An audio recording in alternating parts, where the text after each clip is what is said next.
integrated facility design idea that we believe can deliver excellent and measurable results for relatively modest investments, and that's ecotherapy. Before describing the whats and hows of our vision of ecotherapy, I wanted to start with a very personal story about the why behind our explorations. Healthcare is advancing at an exponential rate. If you were hospitalized 150 years ago, you would have been admitted into a ward with probably more than 100 other patients.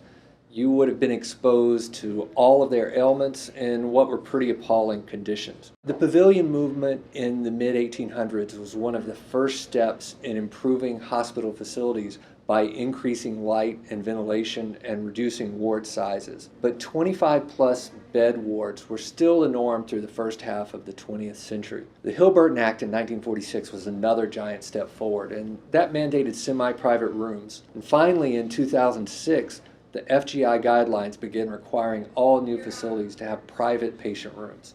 In the design community, the push for improved healthcare facilities really took off I believe, in 1984 when Ulrich published his research paper titled "View Through a Window May Influence Recovery from Surgery." This study compared post-surgery recovery times for groups of patients who had an urban view of a brick wall with those who had a natural view of a tree.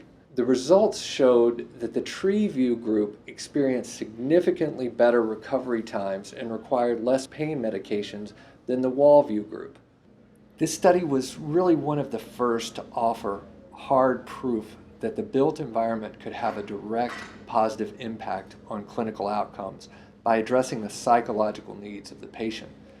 It also offered a model that became one of the foundations of evidence-based design, as well as becoming the major reference for the benefits of integrating nature into healthcare design. The evidence-based design movement has been great for healthcare architects.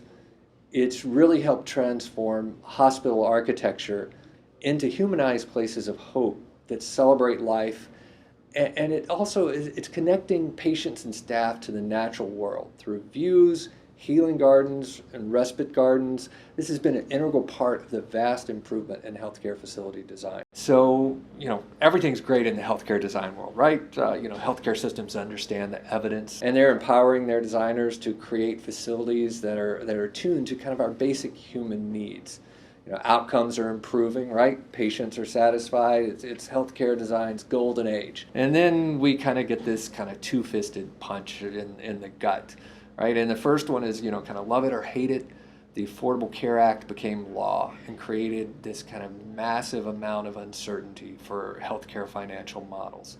And then the next punch was more and more research kind of began to investigate and sometimes validate that this artificial nature, kind of in the form of themed artwork or lighting effects, could have the same positive influences as real sunlight and real views of nature.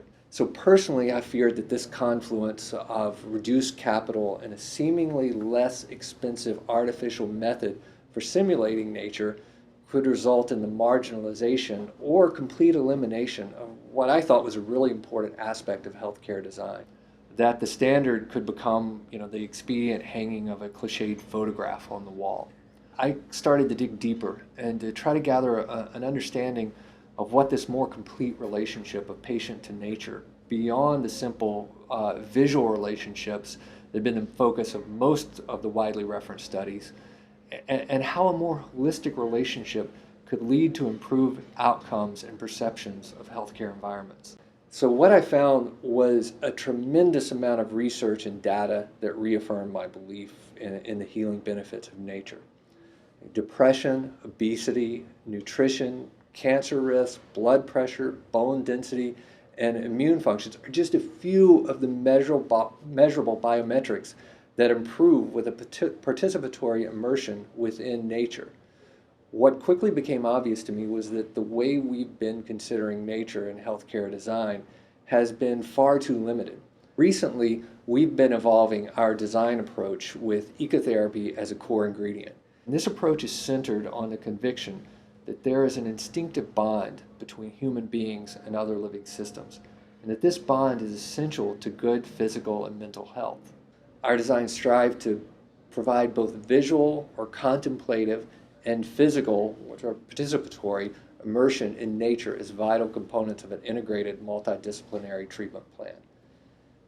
So while the execution of this idea will be unique for every project based on geographical location, patient profiles, and system resources, we've tried to define several paired characteristics of what an ecotherapy program should aspire to be. This first pair is calming and active. So in addition to contemplative aspects, ecotherapy spaces should encourage patients to engage and participate physically.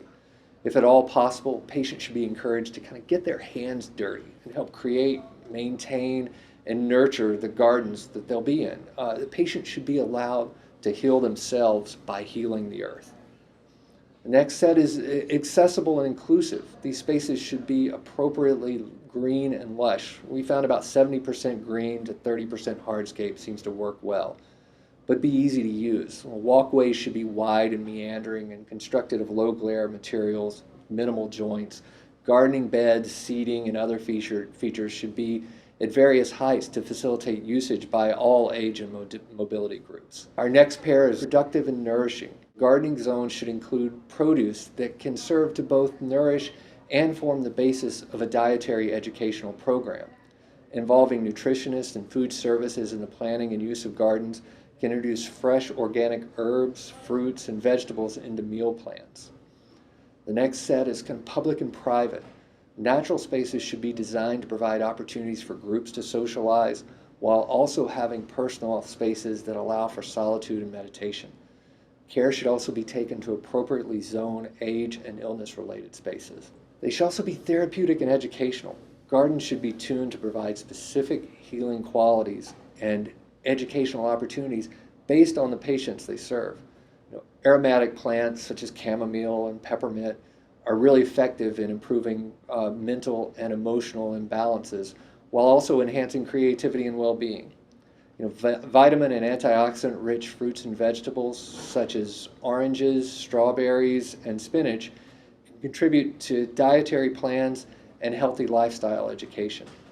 Traditional medicinal plants and herbs such as aloe vera, sage, lemon balm can be part of a holistic natural therapy plan that can be integrated into patient care. And finally, and almost most importantly, they should be connective and economical. So these spaces should have a broader reach than just current patients. When planned properly and promoted, these spaces have the ability to connect providers with their community, thus expanding the system's demographic base and actually helping grow the system. You can help facilities become an integral part of the community's healthy lifestyle instead of simply being a physical repair shop. As the community that uses the space grows, the capital commitment for its upkeep reduces, the users become the caretakers, leading to a financially self-sustaining program. Our vision for how a robust and sustainable ecotherapy program could be organized is really pretty straightforward. The resources that are required to be put into a program include the land. We've also found that these programs are great rehabilitators of neglected or underutilized areas. A clinical treatment action plan is also required. And finally, and probably most importantly, a champion to kind of muster, organize, and inspire the patients, the staff, and the community who are the garden's users and caretakers. If these limited resources can be gathered, the benefits yielded are exponentially greater than the inputs. It truly is a case of 1 + 1 equaling more than 2. So what we found is that there's data supporting recovery times, nutrition, education, community engagement, property values, staff and patient satisfaction can all be improved through these ecotherapy programs. When connecting with nature is a core element of a programmatic approach, it becomes a driver for the architectural articulation. Sunlight is welcomed into the building while care is taken to shield sensitive patients and building systems from heat and glare. Patient care areas are located to harvest views and provide easy connections to the outdoors.